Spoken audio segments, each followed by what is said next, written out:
100ഓളം സാക്ഷികൾ വിസ്തരിച്ചു, 250ഓളം തെളിവുകൾ ഹാജരാക്കി, 51ഓളം MOs ഹാജരാക്കി. അപ്പം എല്ലാ രീതിയിലും പഴുതടച്ചൊരു അന്വേഷണം നടത്തിയാണ് പ്രോസിക്യൂഷൻ ഈ കേസ് നടത്തിയത്. ഇത് വളരെ 500 പേജുള്ള ഒരു വിധിന്യായമാണ്. അപ്പം വിശദമായിട്ട് പഠനം നടത്തിയാണ്, അല്ലെങ്കിൽ സാക്ഷികളെയും തെളിവുകളും വെച്ചാണ് കോടതി എന്ത് ചെയ്യും പ്രതീക്ഷിച്ചത്.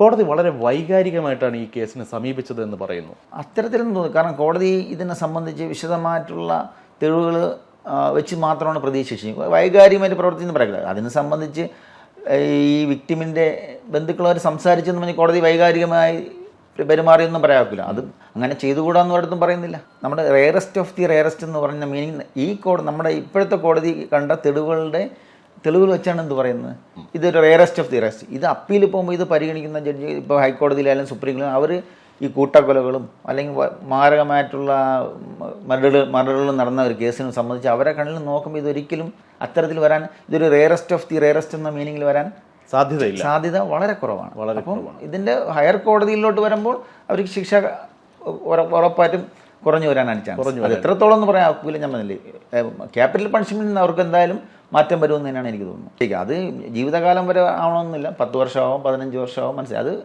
പിന്നീട് ഉള്ള സർക്കാരിൻ്റെ തീരുമാനങ്ങളാവാം.